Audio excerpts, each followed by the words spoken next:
বিসমিল্লাহির রহমানির রহিম। আসসালামু আলাইকুম।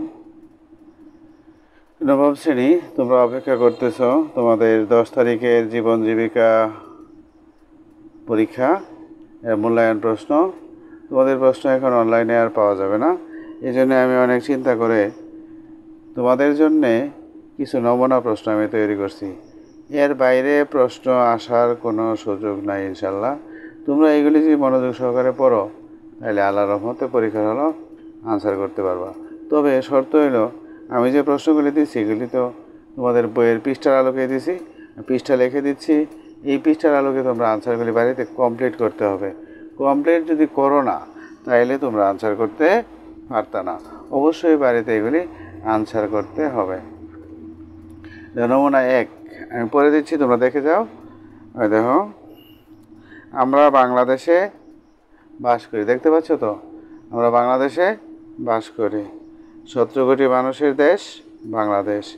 1,47,570 বর্গ কিলোমিটার আয়তনের দেশ বাংলাদেশ। ঘনবসতিপূর্ণ এই বাংলাদেশে রাষ্ট্রীয় নীতি পরিকল্পনা গ্রহণ বাস্তবায়ন ব্যতীত মানুষের বিভিন্ন চাহিদার যোগান দেওয়া সম্ভব নয়। তোমরা দেখতে পাচ্ছ তো, মানুষের চাহিদাগুলো হলো অন্ন, বস্ত্র, বাসস্থান, শিক্ষা, আরও অনেক চাহিদা আছে।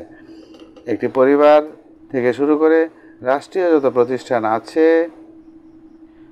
বা বেসরকারি যত প্রতিষ্ঠান আছে, সকল প্রতিষ্ঠানে আর্থিক লেনদেন ছাড়া কোনো প্রতিষ্ঠান চলতে পারে না। বুঝতে পারছো? তেমনি কোনো সুনির্দিষ্ট পরিকল্পনা ছাড়া বা বাজেট ছাড়া সব কিছুই দেউলিয়া হয়ে যায়। তোমাদের কাজ হইল, একক কাজ হইল তোমার পরিবারের লোকসংখ্যার ভিত্তিতে আয় ব্যয় সম্পর্কিত যে সকল খাত বা উৎস আছে তা ছক আকারে লেখো। তোমাদের পৃষ্ঠা 6 আছে, তোমাদেরকে দেখাই দিচ্ছি। এই ছক মোতাবেক, এই দেখো তোমাদের ছক, এই ছক মোতাবেক তোমরা এই কাজটা তোমার পরিবারের ভিত্তিতে, লোকসংখ্যার ভিত্তিতে এই ছকটা তোমরা পূরণ করবা। দেখতে পাচ্ছ? এই দেখো তোমাদের পৃষ্ঠা 6, এই যে দেখো, এই যে 6 আছে না, 6 পৃষ্ঠা? বুঝতে পারছো? 6 পৃষ্ঠা দেখছো। এরপরে দেখো জুড়াই কাজ আছে তোমার সহপাঠীদের সাথে। তুমি যা লেখছো তোমার সহপাঠীদের সাথে মিলাইয়া যে সকল খাত অবশিষ্ট আছে বা লেখা হয়নি তা সমন্বয় করে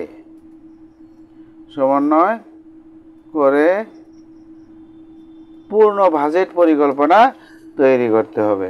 এই বাজেট পরিকল্পনাটা হলো তোমার, যেমন আয়ের খাত আছে, ব্যয়ের খাত আছে, কোন কোন খাতে আয় হয়, কোন কোন খাতে ব্যয় হয়, কিছু অনিয়মিত আয় আছে, কিছু নিয়মিত আয় আছে, কিছু যেমন বিয়ের অনুষ্ঠান আছে, হঠাৎ কারো অসুস্থ হয়ে গেল, পরে ধরো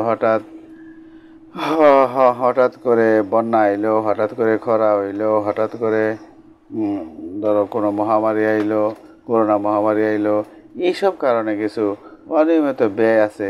এই অনিয়মিত ব্যয় বাবদে তোমাদের কিছু তথ্য উল্লেখ করতে হবে আয় ব্যয়ের মাঝে। বুঝতে পারছো? এই হলো তোমাদের নমুনা প্রশ্ন 1। আশা করি এর বাইরে তার যাওয়ার কোনো সুযোগ নাই। তোমরা দেখতে পাচ্ছ কিনা আমি আরেকবার তোমাদেরকে এটা দেখাই দিচ্ছি। দেখো, যেহেতু লেখা কাগজ আমি তোমাদেরকে বলছিলাম দেব, সেই হিসাবে তোমাদেরকে লিখে দিলাম। তোমরা দেখতে পাচ্ছ, তাই না? আমরা এটা উল্টাই দিই, নমুনা 2-এ যাই, তাই না? নমুনা 2-এ আসো। যেমন নমুনা 2-এ আসার পরে আমি তোমাদেরকে 2-এর কাজটাও করে দিচ্ছি। নমুনা 2, ওই দেখো লেখা আছে নমুনা 2। নমুনা 2-এ আছে, দেখো, একটি পরিবারের যে সকল সদস্য থাকে, তাদের মধ্যে কারো যদি বিয়ের অনুষ্ঠান হয় তাহলে বিয়ের অনুষ্ঠানের একটি পরিকল্পনা তৈরি করতে হয় বা বাজেট তৈরি করতে হয়। এখন অথবা তোমরা যদি বিদ্যালয় থেকে শিক্ষা সফরে যেতে চাও তাহলে উক্ত শিক্ষা সফর বাস্তবায়ন করতে কি কি পদক্ষেপ গ্রহণ করতে হবে তা দল গঠন করে কর্ম বন্টন করে পোস্টার ব্যাপারে উপস্থাপন করো। একক কাজটা কি তোমরা দেখো, বিয়ের অনুষ্ঠানের জন্য কি কি পদক্ষেপ নিতে হবে তা ছক আকারে উপস্থাপন করো। এটা হলো পৃষ্ঠা 5। পৃষ্ঠা 5-এ আছে দেখো তোমাদের এই যে বিয়ের একটা অনুষ্ঠানে এই দেখো তোমাদের ছক আকারে এখানে এই যে 5 নম্বর পৃষ্ঠা ওই দেখো, যে 5 নম্বর পৃষ্ঠায় ওই যে এখানেও কিছু লেখা আছে, এরপরে এই যে দেখো এখানে লেখা আছে, এর আলোকে তোমাদের লিখতে হবে। এত বাংলা তো আর লিখে দেওয়া সম্ভব না, আমি শুধু প্রশ্নগুলি করে দিচ্ছি, তোমরা উত্তরগুলি আস্তে আস্তে 2 দিনে লিখবা। বুঝতে পারছো? হয়তো তোমাদের বইয়ের মধ্যে দেওয়া আছে, দেখা যায় না তোমাদের? হয়তো দেখা যায়, তাই না? এই তো দেখা যায় 5 পৃষ্ঠা। বুঝতে পারছো? তোমরা বইটা হাতে রাখবা। এরপরে দেখো দলীয় কাজ, শিক্ষা সফর বাস্তবায়ন করার জন্যে কয়েকটি দল গঠন করে কর্ম বন্টন করতে হবে। শিক্ষা সফর সমাপ্ত করতে হবে। শিক্ষা সফর শুরু থেকে শেষ পর্যন্ত কি কি পদক্ষেপ আছে? প্রথম পদক্ষেপ যেমন ধরো তোমাদের আমি একটু বলে দেই, দেখতে পাচ্ছ তো না? হ্যাঁ দেখতে পাচ্ছ।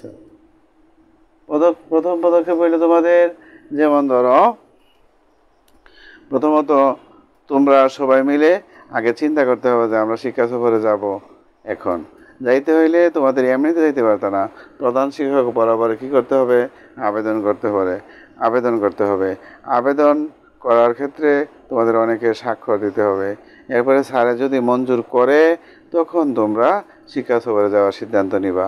আর সিদ্ধান্ত নিলে তোমরা কোথায় যাইবা, কখন যাইবা, কোন দিন যাইবা, কিভাবে যাইবা, কি খাবার নিতে হবে, মানে মানুষ কতজন, গাড়ি কতটা লাগবে, এইসব কিছু, টাকা কতটা লাগবে, গাড়ি ভাড়া কত আছে, এরপরে অন্যান্য খরচ কী আছে, সব মিলাইয়া যে তোমাদের একটা পরিকল্পনা, এই পরিকল্পনা ক্রমান্বয়ে সিরিয়ালি তোমরা শেষ পর্যন্ত বাড়িতে পৌঁছা পর্যন্ত তোমাদের কি কি পদক্ষেপ নিতে হবে এইগুলি তোমরা কর্মবন্টন করে দলে দলে ভাগ হইয়া পরে এগুলি সমন্বয় করে একটা সঠিক রূপরেখা তৈরি করবা। বুঝতে পারছো? এখন দেখো আমরা পরের প্রশ্নে চলে যাই। তোমরা বুঝছো তো? আশা করি পারবা। এর বাইরে কই দিব, আমি তো বই থেকেই দিচ্ছি। ও পৃষ্ঠা বলি নেই তোমাদের, পৃষ্ঠা হলো 5 পৃষ্ঠায় 2টাই আছে। বুঝতে পারছো? এরপরে আসো নমুনা 3। ওই দেখো নমুনা 3-এ আছে দেখো, ধরা যাক তোমার মা কয়েকটি হাঁস পালন করে 1 বছরে যা টাকা উপার্জন করে তার পরিমাণ 50,000 টাকা। তারপর উক্ত 50,000 টাকা দিয়ে একটি ষাঁড় গরু কিনে নিজে অথবা বর্গা দিয়ে আরও লালন পালন করে 1 বছর পর 2,50,000 টাকা পাইল। 2,50,000 টাকা পাইল। এখন এই 2,50,000 টাকা কিভাবে বিনিয়োগ করলে বেশি লাভ হবে? একক কাজ, একটি গরু পালন করতে কি কি করণীয় তা তোমরা নিজেরাই নিজের মতো করে লিখবা। এটাও পৃষ্ঠা 5-এ আছে। এরপর দলীয় কাজটা কি? এই উক্ত টাকা কিভাবে কোন খাতে বিনিয়োগ করলে ঝুঁকি থাকবে না, আবার বেশি মুনাফা পাওয়া যাবে, তা দলীয়ভাবে আলোচনা করে ব্যবস্থা গ্রহণ করতে হবে, বিনিয়োগ করতে হবে, যা থেকে লাভবান বেশি হওয়া যায়। এটা একটা সবার মত নেয়া দলীয়ভাবে কোনটা সবচেয়ে গ্রহণযোগ্য সেভাবে তোমরা এই টাকাটা বিনিয়োগ করবা বেশি লাভ পাওয়ার জন্য। বুঝতে পারছো? পৃষ্ঠা কত? 8, 21, 22, 23। 8 দেখা যাচ্ছে না? 8, 21, 22, 23 লেখা আছে তোমাদের। ও দেখো 8 পৃষ্ঠায় আছে। দেখো এই যে 8 পৃষ্ঠা পড়লে তোমরা এই উত্তরটা কীভাবে করতে হবে পাইবা, বিনিয়োগ। এরপরে আছে তোমাদের 21, 22, 23। একটু দূরে চলে গেছে, অসুবিধা নাই, এর মাঝে হয়ে গেছি গা। এরপরে দেখো 21, 22, 23 আমি দেখাইতেছি। এই যে দেখো, এই যে বিভিন্ন বিনিয়োগের মুনাফা ও ঝুঁকি পাইছো তোমরা, দেখছো? এই যে মুনাফা ঝুঁকি 21, 22, 23। 21, এই যে 21, 22, 23 হয়েছে, দেখা যায় না তোমাদের? এই দেখো, সব তো আর লিখতে পারতো না, যেগুলি তোমার মোটামুটি লেখা লাগবো সেগুলি। সব তো লেখা খাতায় সম্ভব না। বই কিন্তু অবশ্যই তোমরা কী করবা, পরীক্ষার হলে লই আইবা, লই আইয়া পরে এগুলি লিখবা। বাড়িতে লিখলে আরও ভালো হবে। অনেক খাদ্য, সব তো আর লেখা সম্ভব না, সব লিখে দেওয়া অসম্ভব না। তোমার বইয়েই তো সব আছে, বইয়ের বাইরেতে তোমাদের কিছু আসবে না, বুঝতে পারছো? এই দেখো, অনেক সুন্দর, অনেক সহজ। এরপরে দেখো তোমাদের নমুনা প্রশ্ন। আমি নমুনা প্রশ্নগুলিতে উদ্দেশ্য হইলো তোমরা বাড়িতে বসে কাজটি করো। এরপর পরীক্ষা হলো যেহেতু প্রশ্ন যখন পাইবা তখন দেখবা স্যারের প্রশ্ন সবই কমন পড়ে গেছে, তখন কইবা স্যার এটা নকল করে ফেলছে। জানি আসলে নকল না, বই পড়ছি, আমি পড়ে দেখছি কী কী প্রশ্ন তোমাদের আসতে পারে, এই জন্যই তো আমি এগুলো দিলাম, বুঝতে পারছো? আসলে না পড়লে বোঝা যায় না পরীক্ষাত কোনটা আইব আর কোনটা আইতো না। এরপরে নমুনা 4, আমাদের নিত্য প্রয়োজনীয় যা যা দরকার তা আমরা পাশাপাশি কোনো ব্যবসা প্রতিষ্ঠান থেকে অর্থের বিনিময়ে কিনে আনি, যেমন খাতা, কলম, চেয়ার, টেবিল, এরপরে পড়ার বই, এরপরে বিভিন্ন ধরনের খাবার, বুঝছো না? আমরা কই থেকে আনি? পাশাপাশি দোকান থেকে আনি না, যেটা কাপড় চোপড়, নিত্য প্রয়োজনীয় যা যা আছে সবই তো আমরা দোকানপাট থেকে কিনে আনি। তোমাদের বাড়িতে কি দোকানপাট আছে? তোমরা বাজার থেকে আনো, অথবা শহর থেকে আনো, অথবা ঢাকা থেকে আনো, বুঝতে পারছো না? এগুলি আনো। তোমরা শিক্ষা প্রতিষ্ঠানে আয়োজিত কোনো একটি অনুষ্ঠান, যেমন বার্ষিক খেলাধুলা বা সাংস্কৃতিক অনুষ্ঠান, স্বাধীনতা দিবসের অনুষ্ঠান বা বিজয় দিবসের অনুষ্ঠান পালন করে থাকো। এইটার মাঝে তোমরা এই যে একটা অনুষ্ঠান করবা, এই অনুষ্ঠানে তোমরা চিন্তা করতেছ অনুষ্ঠানে দলগতভাবে নিজেদের আইডিয়া অনুযায়ী ব্যবসা পরিচালনা করার, এখানে একদিনের একটা ব্যবসা পরিচালনা করবা বা 2 দিনের বা 5 দিনের ব্যবসা করার পূর্ণাঙ্গ পরিকল্পনা তৈরি করে বাস্তবায়ন করতে হয়। এখন এই পরিকল্পনাটা কোথায় দেওয়া আছে? পৃষ্ঠা নং 31-32 ছক আছে, তোমাদের দেখবা 31-32 ছকে তোমাদের আছে, আমি তোমাদের দেখাই দিচ্ছি। এই ছক অনুসারে তোমরা এই ব্যবসা পরিকল্পনা করতে অর্থ লাগে, জায়গা লাগে, অনুমতি নেওয়া লাগে। ওই দেখো তোমাদের এই যে ব্যবসা কিসের ব্যবসা করবা, কত টাকা মূলধন লাগবো, এই দেখো 31-32 পৃষ্ঠায় তোমাদের সুন্দর করে দেওয়া আছে। ওই দেখো 31 আর 32 পৃষ্ঠা, ওই দেখো কত সুন্দর করে দেওয়া আছে, দেখতে পাচ্ছ? ওই দেখো 31 আর 32 পৃষ্ঠা। এই ছক অনুসারে তোমরা করবা, বুঝতে পারছো? অনেক সহজ। এরপরে দেখো তোমাদের আর দেবো না, তোমাদের 5টা প্রশ্ন দিছি।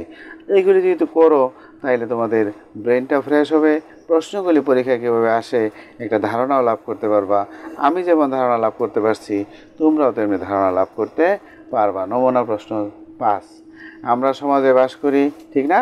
এই সমাজে প্রাকৃতিক ও কৃত্রিম বিভিন্ন সমস্যা সর্বদাই লেগে থাকে, যেমন বন্যা, খরা, এরপরে তোমার আছে যেমন ইফটিজিং, এরপরে মারামারি, দলাদলি, এরপরে যেমন আছে তোমাদের ধরো তোমরা নিজেরা স্কুলের মধ্যে মারামারি লাগলো, একদল আরেকজনের সাথে ঝগড়া লাগলো, তোমার ক্লাসমেটের সাথে ঝগড়া লাগলো, এই যে বিভিন্ন সমস্যা লেগেই থাকে। বা একবারে আরেকবারের সাথে ঝগড়া লাগলো জমি নিয়ে, অথবা অথবা অন্য কোনো জিনিস নিয়ে লাগতেই তো পারে, এই স্বাভাবিক। তোমরা তো দেখোই তো, চাচা চাচি তো দরবার লাগে, এরপরে মা বাবাও তো দরবার লাগে। এই যে সমস্যা, অনেক সমস্যা আছে, সব সমস্যার কথা তোমাদেরকে তো আর বলা যাবে না।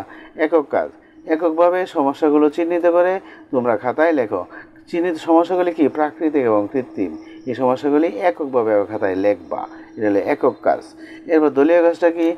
তোমরা সকলেই খাতায় যে লেখা সমস্যাগুলো আছে, এই সমস্যাগুলো প্রাকৃতিক সমস্যা এবং কৃত্রিম সমস্যা আলাদা করে ছক আকারে পোস্টার পেপারে লিখতে হয়। এবং তো এই তোমাদের লেখা সমস্যাগুলোর মধ্য থেকে যে কোনো একটা সমস্যা সমাধান ও প্রতিকার ও করণীয় কী হতে পারে নিজের মতো করে লিখতে হবে। অনেক সুন্দর করে তোমাদের প্রশ্ন আমি সাজাই দিয়েছি, আশা করি তোমাদের সব কমন করবো।